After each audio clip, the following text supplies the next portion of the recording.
Babes, what's up? Chapter 1144. We're getting closer and closer to 1200. It's going to become real. What's everyone's guess on the final chapter count? I think we're getting to. It's honestly a tough question. I think that he is picking it up a bit, but whenever he gets like far, he's like, wait a minute, let me hang out here. Let me hang out here for a little bit.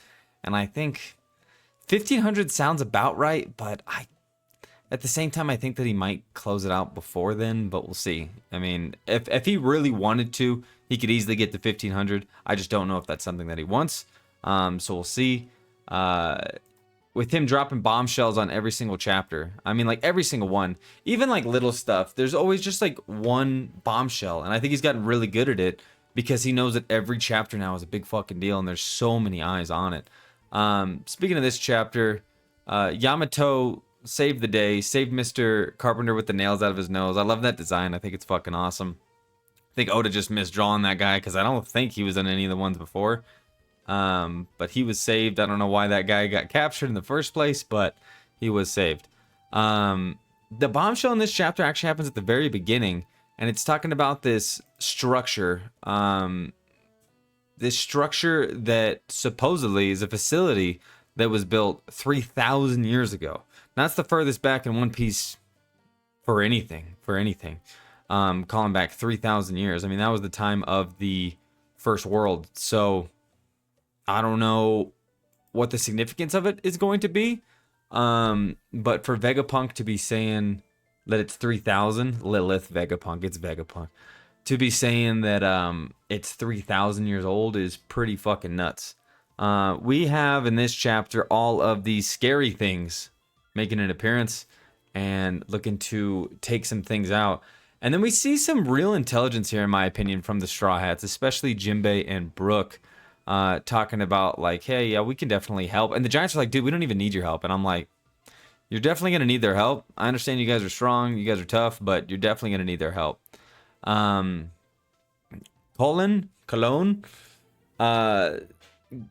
Scopper's kid is like, let me in there. And they're like, no, dude, you're just a kid. Like, chill out. Which is interesting. But I'll touch more on that later.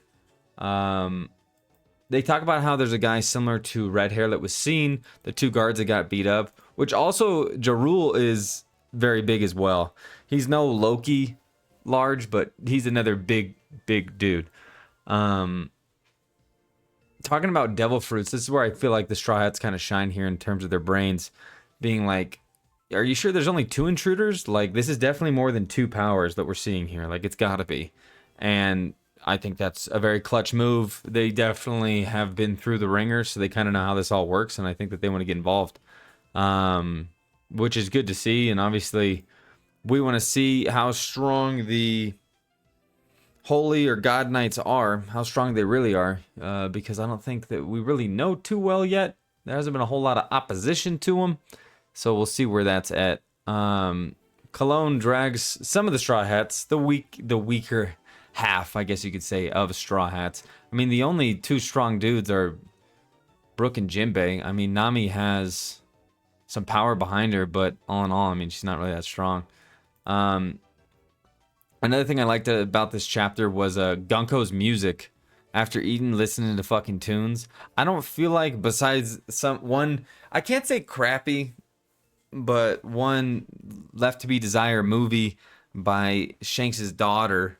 God. There hasn't been a whole lot of music in One Piece as a whole. Like, there's just not a lot of like music. Honestly, I just don't think that there's a huge influence in Oda's writing style, life, whatever it is, music. There's just not a whole lot of it.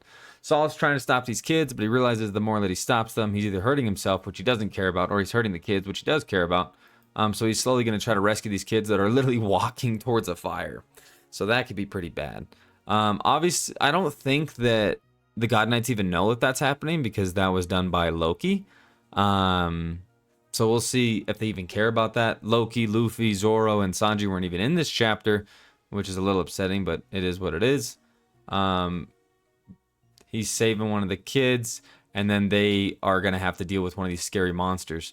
Now, as we go forward, it looks like the strongest one, the Draugr or whatever, got taken out by the Giants.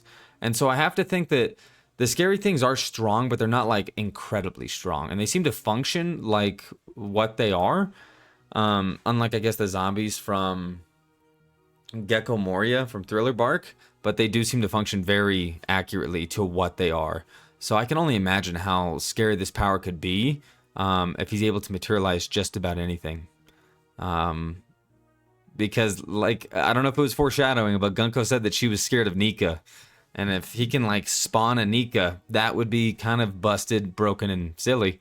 But it's definitely possible. And then Dory and Bragi, dude, this is my favorite part about this whole chapter. They send out their usual attack. They love this attack. Hokoku Sovereignty. That's the third time I believe that we've seen this. Takes out two of the scary carries. And they talk about how they had to puke up all their booze. So they literally they literally went before, because I think it was mentioned twice in the chapter beforehand, but they were like, yeah, they're in the privy. They were just fucking pulling trig, puking, making sure that they could clear everything out. They're like, dude, we gotta sober up quick. And he's like, we gotta do it. And so they're fucking yakking in the bathroom, just trying to get it all up. They're like, dude, we gotta sober up quick. So they did that, and they're finally out and about. They're at least somebody where the Giants don't look as bad. I think in general, the Giants aren't looking great right now. They're not looking terrible. I mean, we don't know how strong these things are. They seem pretty powerful. But they're getting beat up a little bit. And then the other topic that I want to talk about, Colin's father, Scopper Gaban, is also on that ship. And what I thought was strange is, like, all these kids are getting abused, and he was nowhere to be seen. And I'm like, if he knows that the kids were taken, wouldn't he be worried about his own son and take action? So it's good to see him taking action. I don't know how deep that's going to get. And it seems like, I mean, it seems like the God Knights are outgunned again. It's just those three against everybody who's there. I don't see it happening. I mean, I see like an early squad and then probably a later squad, and the early squad might lose to them, but the later squad, I mean, they're just gonna fucking back clean up. Like, it's gonna be bad. It's gonna be bad if you get Zoro, Sanji, and Luffy up there. I think there's a clear reason why Oda separated them, to hopefully try to make the Holy Knights look better than they actually are, because I think that they might be a little underwhelming as a whole. But we're gonna have to wait and see. Not much to say on this chapter, not much, but we don't get a break, so next week should be great.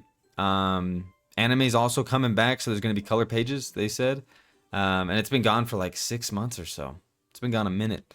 And the second half of Egghead is incredible, if you read it especially. So to see that animated, and for their, I mean, I feel like the anime gives away certain like small hints every now and again at things, and I'm excited to see what they're gonna give us.